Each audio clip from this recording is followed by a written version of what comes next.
If you told us Microsoft were going to make the best looking OS out there with the best looking handsets available for it, we would have probably laughed. But Windows Phone 7, now Windows Phone 8 have come out, and indeed that is exactly what we've got, especially at the lower price points. You've got the Nokia Lumia 620 here, you've got the HTC 8S here, both so much fun for such little money.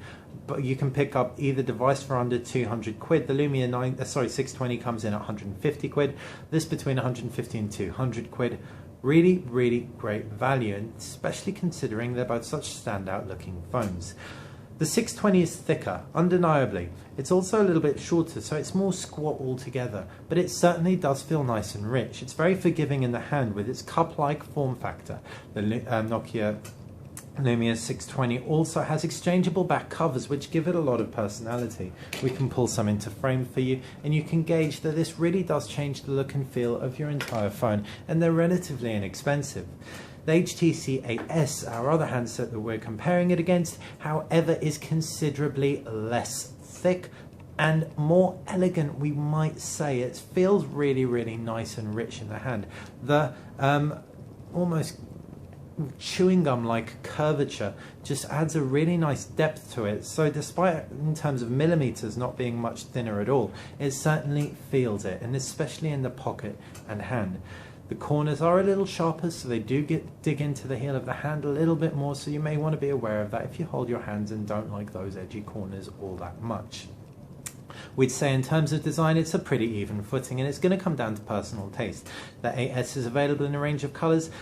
The Lumia 620 available in one colour with exchangeable back covers, so if you have a short attention span, the 620 might be for you. If you just prefer to go with something and stick with it, then the HTC 8S may be the one. If you're looking at the screens, both of them are packing WVGA resolution panels. You've got 3.8 inches on the 620, you've got 3.7 inches on the HTC 8S. The 8S has slightly worse viewing angles, and the tactility with the screen isn't quite as rich as with the Nokia Lumia 620.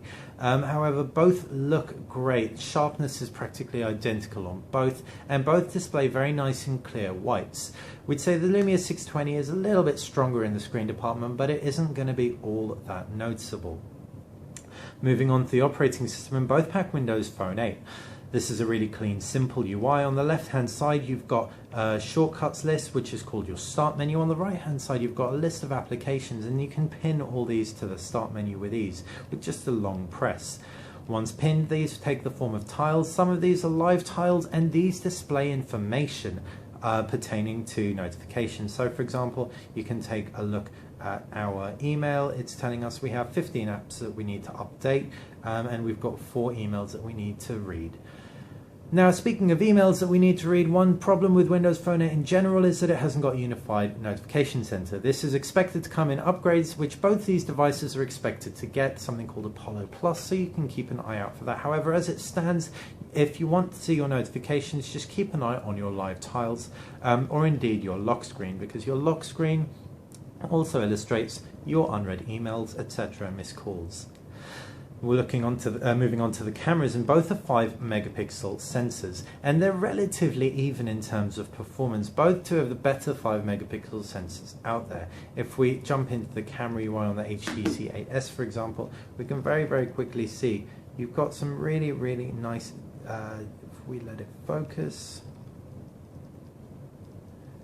just took this picture now, you can get some really nice detailing without all that much effort. It certainly isn't the best, but for 5 megapixels and between 150 to 200, nearer the 200 quid mark with this phone, it's really not a bad proposition at all.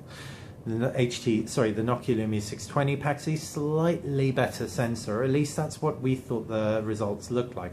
However, again, it's really, really fine cutting between the two.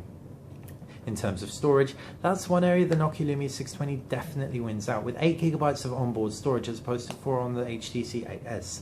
The real area this plays a part is in terms of applications. If you are an application hoarder, you are more than likely going to run out of memory on the HTC 8S, and you can't move apps to SD card just yet.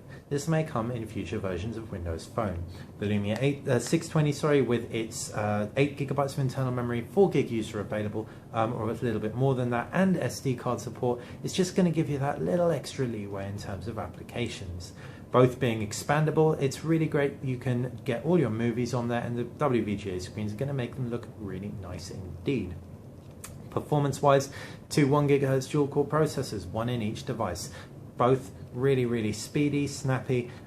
We found no real performance issues across either. With the first build on the HTC 8S, we had a few stutters here and there. However, HTC seemed to have fixed this, and we have no cause for complaint.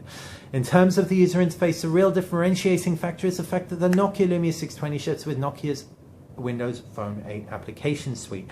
These include offline maps for a sat navigation and indeed standard Nokia mapping, as well as offline radio and a list of suggested applications. It's really a great differentiator and makes the whole experience of using your Windows Phone feel that much more bespoke for you and your Nokia Windows Phone. And that might be the thing that's going to clinch it for the Nokia Lumia 620 over the HTC 8S.